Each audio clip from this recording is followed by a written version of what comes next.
The sea around Capri is calm at dawn, too calm for a man who once commanded legions.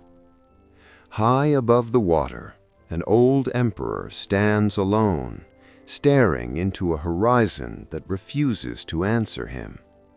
Below, Rome still wakes to the sound of footsteps and prayers, but its ruler is already gone. Not dead, worse, absent, forgotten in plain sight.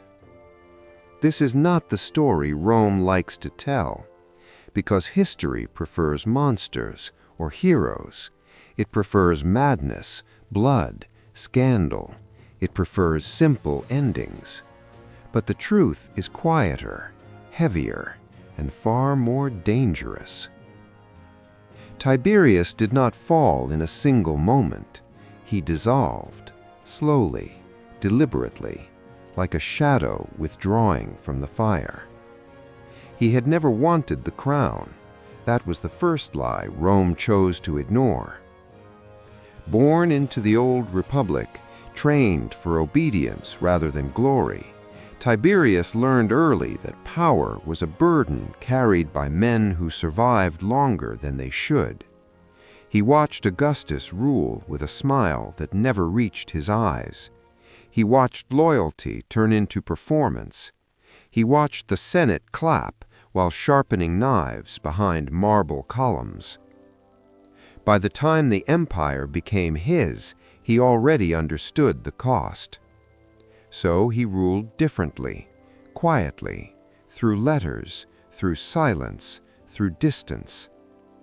At first, Rome pretended this was temporary, an emperor grieving, an emperor resting, an emperor letting institutions breathe.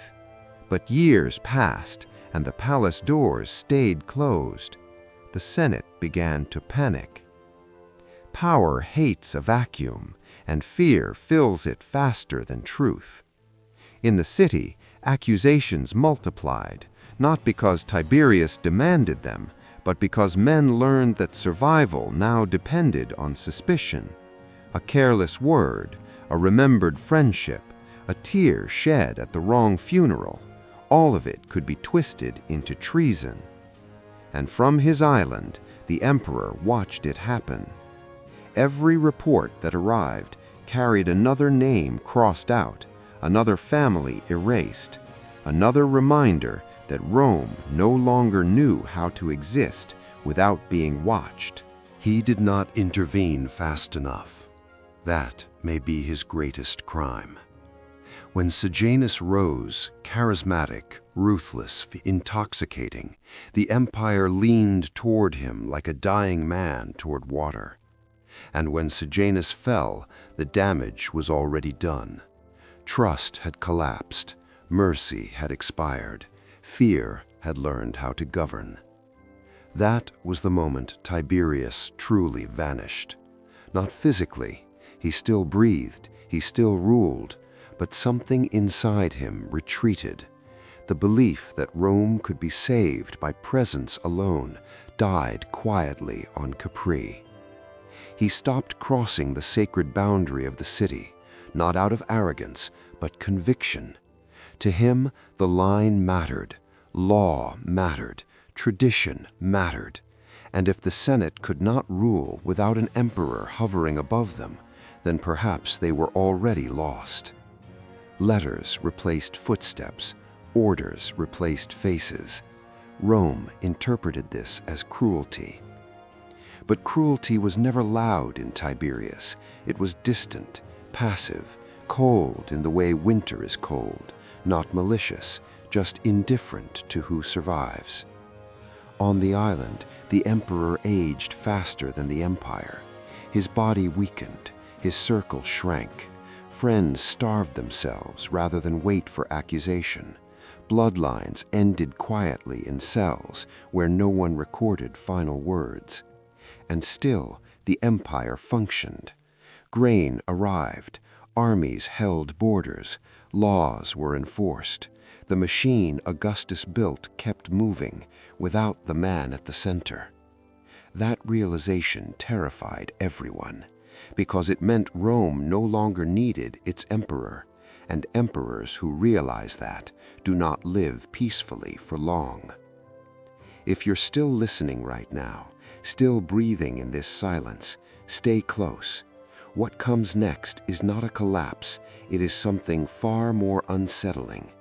It is the moment an empire learns it can survive without the man who holds its crown. Rome did not erupt when its emperor vanished.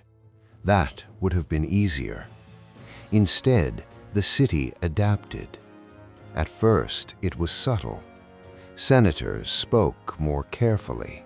Friends stopped visiting one another after sunset. Letters were written, then burned, then rewritten with safer words.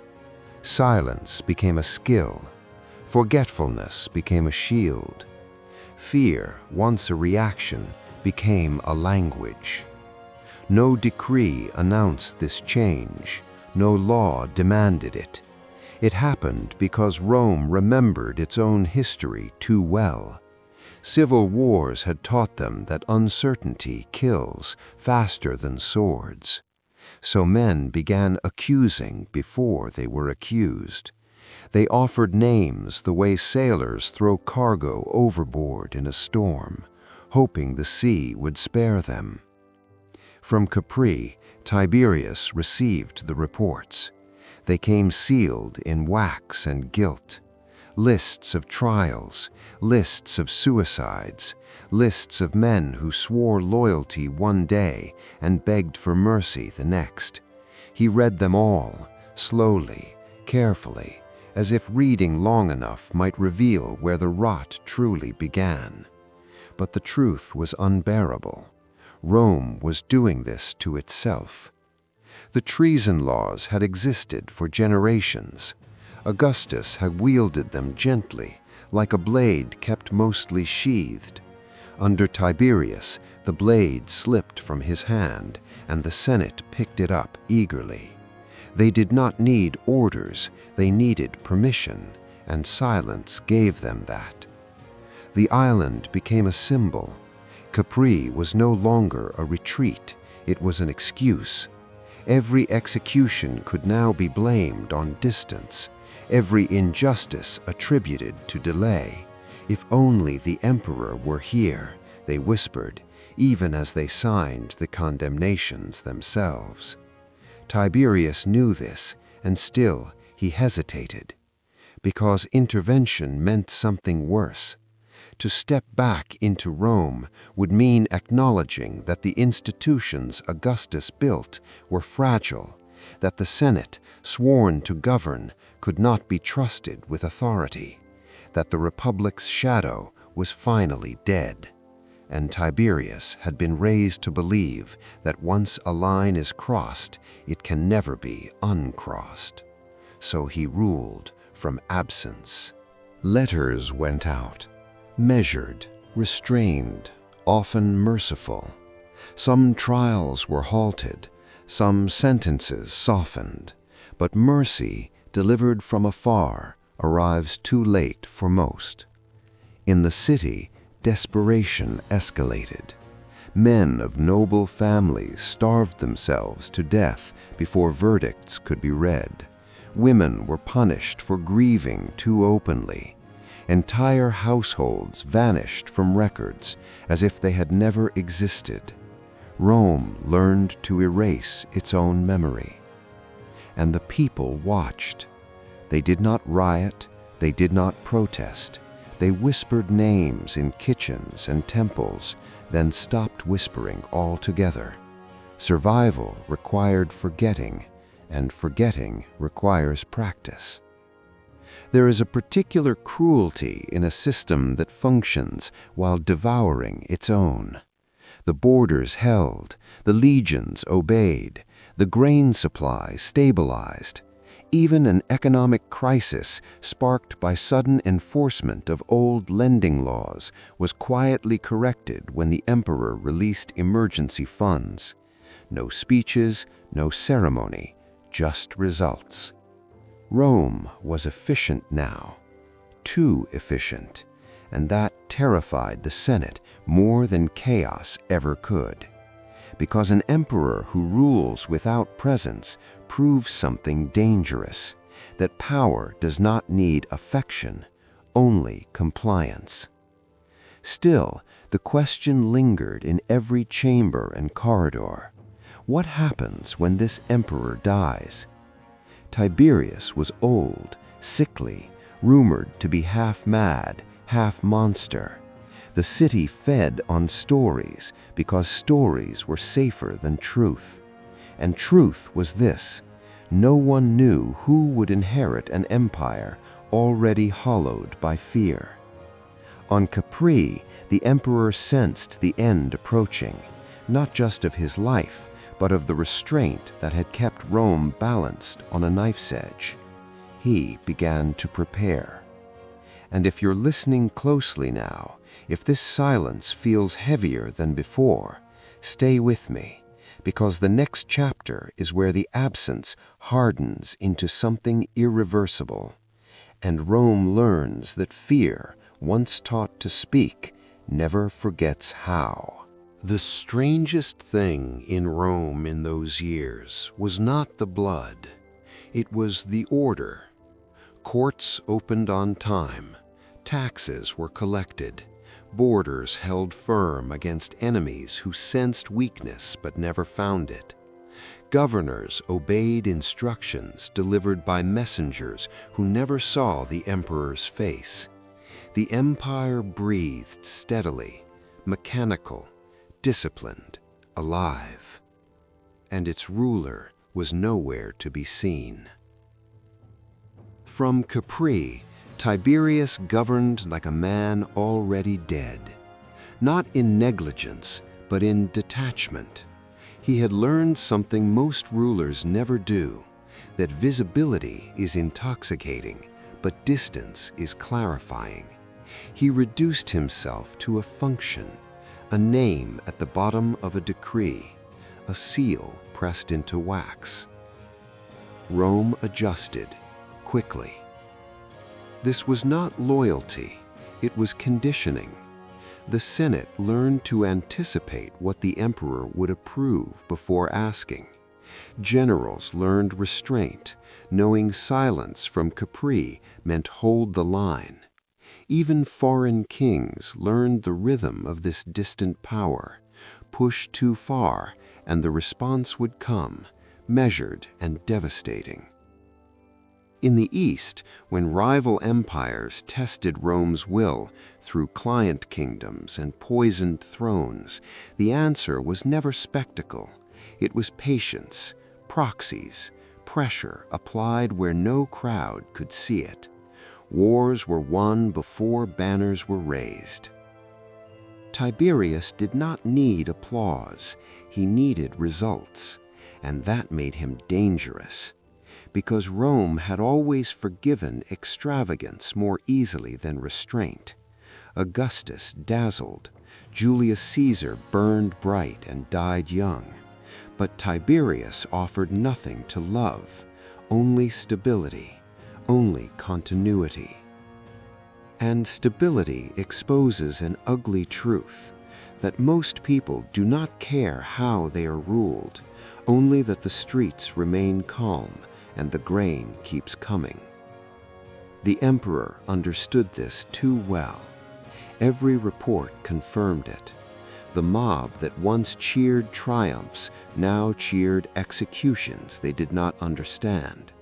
The same crowd that cursed his absence benefited from it daily. They hated him abstractly, safely, while living inside the order he preserved. So Tiberius stayed away. Not because he feared Rome, but because he feared what Rome would become if he returned. He knew the whispers, that he was cruel, perverse, mad. He let them spread. A monster is easier to hate than a mirror, and Rome did not want to look at itself. But age brings urgency. One question could no longer be delayed: succession. The emperor's family had already been gutted by suspicion and tragedy. Promising heirs died young or fell under clouds of accusation. Bloodlines thinned, options narrowed. And waiting in the wings was a young man Rome adored. Charismatic, smiling, the son of a beloved hero. He walked the streets freely, laughed with soldiers, remembered names. Where Tiberius withdrew, this man advanced. Where the old emperor governed through silence, the young one ruled through presence. The contrast was intoxicating. From Capri, Tiberius watched him carefully, too carefully. He saw what Rome wanted and what Rome forgot when it wanted something badly enough. He saw how easily memory could be rewritten, how quickly discipline could be mistaken for tyranny. Still, the machine demanded an heir. So the emperor made arrangements that satisfied law but ignored emotion. Co-heirs, legal safeguards, careful balances designed to restrain excess. It was an old man's solution to a young man's future. Rome misunderstood this as hesitation. They were wrong. It was fear, not for himself, but for the empire he would leave behind. Because Tiberius knew something Rome did not yet understand, that the moment he died, restraint would be mistaken for weakness, silence for cruelty, order for oppression, and what followed would not be stability. If you've stayed this long, if this tension feels like it's tightening, don't look away now. The end does not arrive with thunder. It arrives quietly, in a villa by the sea, with an old man struggling to breathe and an empire already leaning toward its next mistake. The end did not come in Rome. It never does. It came along the coast, where villas clung to the edge of the world, and the sea whispered promises no man could keep. There, in a borrowed house, heavy with old victories and older ghosts, Tiberius lay still while the empire held its breath. Word spread quickly. The emperor was dying. Then he was dead. Servants whispered. Courtiers relaxed. Messengers prepared their routes. Somewhere nearby, the future rehearsed its smile. And then the old man opened his eyes. History rarely prepares us for moments like this. A ruler pronounced finished, suddenly breathing again, asking for food, asking for his ring, asking, without raising his voice, who still stood beside him. Panic replaced ceremony, because nothing terrifies power more than uncertainty at the edge of succession. Those closest to Tiberius understood the danger immediately. If he lived another day, arrangements would unravel, promises would collapse, alliances would have to wait. The empire, already leaning forward, would stumble. So the room emptied.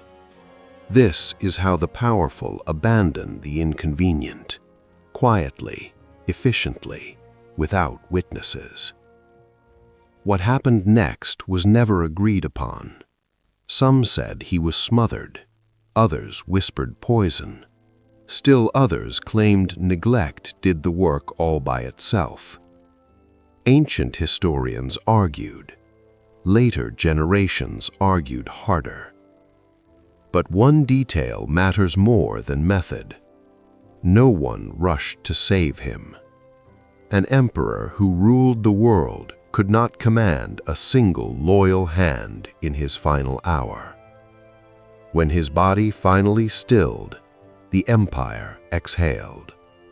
Rome reacted with something close to joy. Crowds gathered, not to mourn, but to celebrate relief. They cursed his name openly now. They joked about his absence as if it had been a favor done to them. They demanded indignity, erasure, a body thrown to the river. The Senate performed grief because grief was expected. Black robes, slow processions, speeches polished with words they had never meant. And presiding over it all was the man Rome had already chosen, young, charismatic, radiant with approval. He spoke gently of the dead emperor. He praised restraint. He honored tradition. He promised a return to warmth, to presence, to visibility.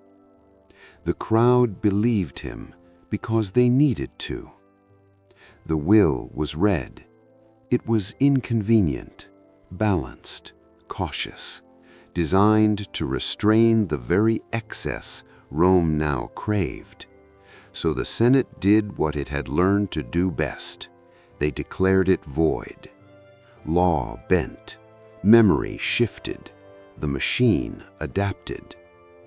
The body was burned with honor, the ashes placed among emperors, and with that final ritual, Tiberius was reduced to something far easier to manage. A villain, a cautionary tale, a shadow blamed for sins Rome no longer wanted to remember as its own. But shadows have a way of lingering, because beneath the cheers, beneath the promises of brighter days, the institutions Tiberius trusted still stood. The precedents he set still governed. The restraint he enforced still haunted the throne. The man was gone. The structure remained. And as Rome welcomed its new ruler with open arms, it did not yet realize what it had traded away. If you're still here, still listening, stay with me, because the next voice Rome hears will be louder, warmer, and far more dangerous. And only then will the silence of the old emperor begin to make sense. The city felt different almost immediately. Rome woke to laughter again. Doors opened, faces returned to the streets. Where silence had once ruled, noise rushed in to fill the space. Cheers, promises, celebrations that felt like forgiveness without reflection. The new emperor understood spectacle. He walked where Tiberius had refused to tread. He smiled where letters had once arrived cold and sealed. He touched hands, remembered names, let the people see him breathe. And Rome, exhausted from restraint, surrendered eagerly. They mistook visibility for virtue. The Senate followed. They praised generosity. They praised mercy. They praised the end of fear. They praised loudly because volume now mattered more than caution.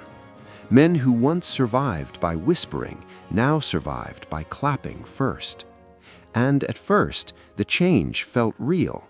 Prison doors opened, exiles returned, old charges were dismissed with theatrical disdain.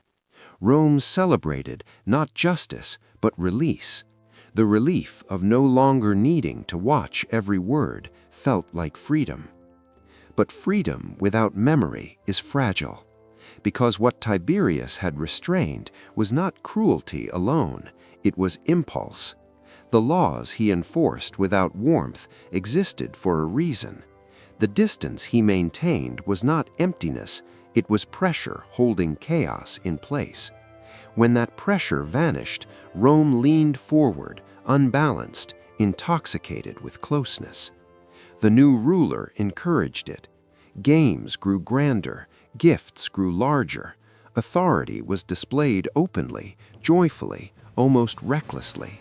He promised to be seen everywhere, to be everything at once, friend, judge, God, and Rome loved him for it.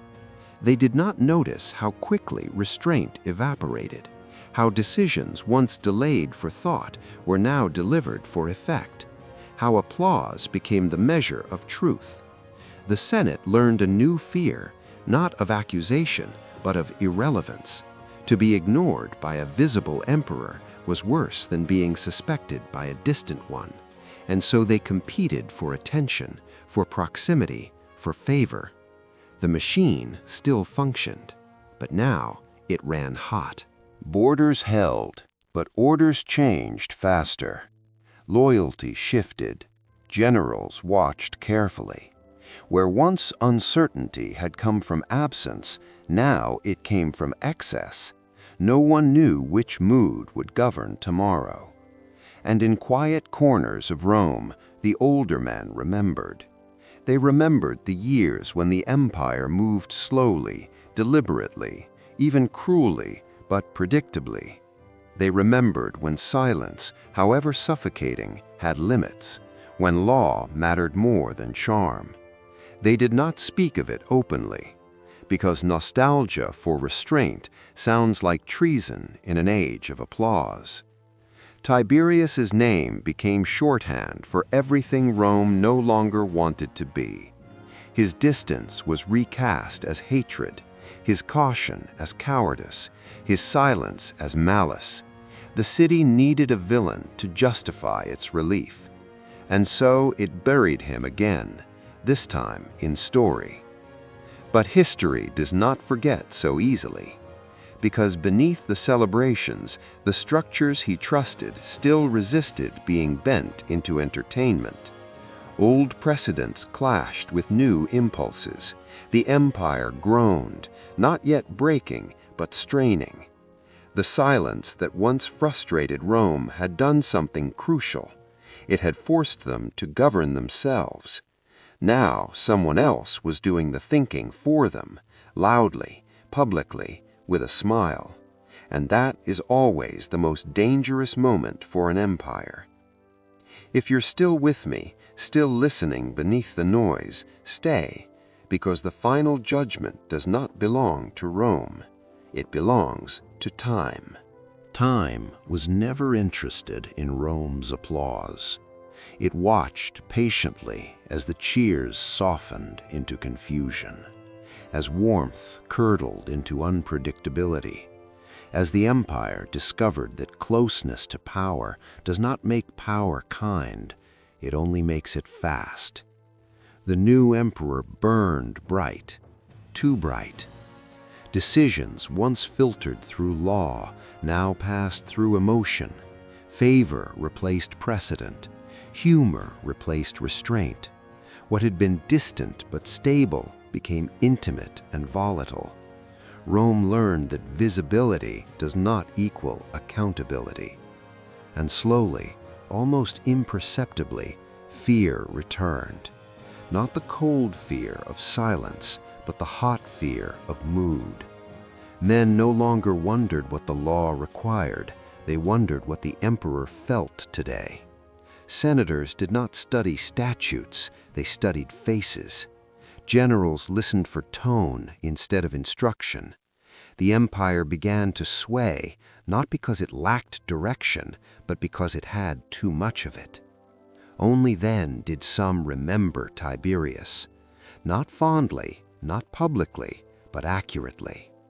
They remembered an old man who trusted institutions more than people, who believed law should outlive rulers, who ruled as if he were temporary, even when Rome wanted him eternal.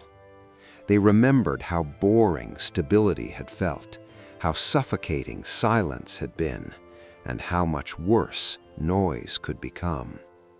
Tiberius understood something Rome never wanted to accept, that an empire is not held together by love, it is held together by limits. His distance was a boundary, his silence a constraint, his refusal to perform a reminder that power is most dangerous when it seeks affection. He failed, yes, he failed to stop fear before it learned to govern. He failed to intervene when mercy still mattered. He failed to be present when presence could have saved lives. History should remember that, but it should also remember what came after. Because when restraint vanished, Rome did not become free, it became. Time was never interested in Rome's applause. It watched patiently as the cheers softened into confusion, as warmth curdled into unpredictability, as the empire discovered that closeness to power does not make power kind, it only makes it fast. The new emperor burned bright, too bright. Decisions once filtered through law now passed through emotion. Favor replaced precedent. Humor replaced restraint. What had been distant but stable became intimate and volatile. Rome learned that visibility does not equal accountability. And slowly, almost imperceptibly, fear returned. Not the cold fear of silence, but the hot fear of mood. Men no longer wondered what the law required, they wondered what the emperor felt today. Senators did not study statutes, they studied faces. Generals listened for tone instead of instruction. The empire began to sway, not because it lacked direction, but because it had too much of it. Only then did some remember Tiberius, not fondly, not publicly, but accurately. They remembered an old man who trusted institutions more than people, who believed law should outlive rulers, who ruled as if he were temporary, even when Rome wanted him eternal. They remembered how boring stability had felt, how suffocating silence had been, and how much worse noise could become. Tiberius understood something Rome never wanted to accept, that an empire is not held together by love, it is held together by limits. His distance was a boundary, his silence a constraint, his refusal to perform a reminder that power is most dangerous when it seeks affection. He failed, yes, he failed to stop fear before it learned to govern. He failed to intervene when mercy still mattered. He failed to be present when presence could have saved lives. History should remember that, but it should also remember what came after.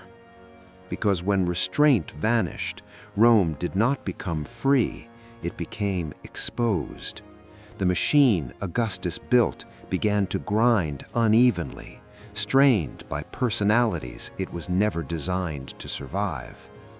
The empire would endure, empires often do, but innocence would not.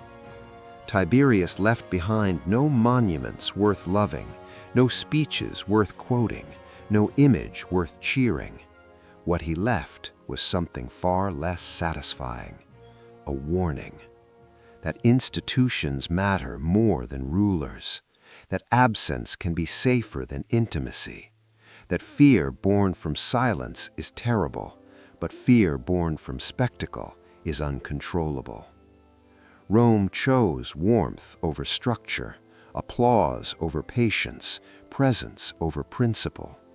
Time recorded the results. If this story stayed with you, if this quiet ending feels heavier than a dramatic one, remember it. These are the histories that echo longest. And if you want to hear more stories like this, told without shouting, stay close. Because the most dangerous empires are never the ones that collapse loudly. They are the ones that work right up until they don't.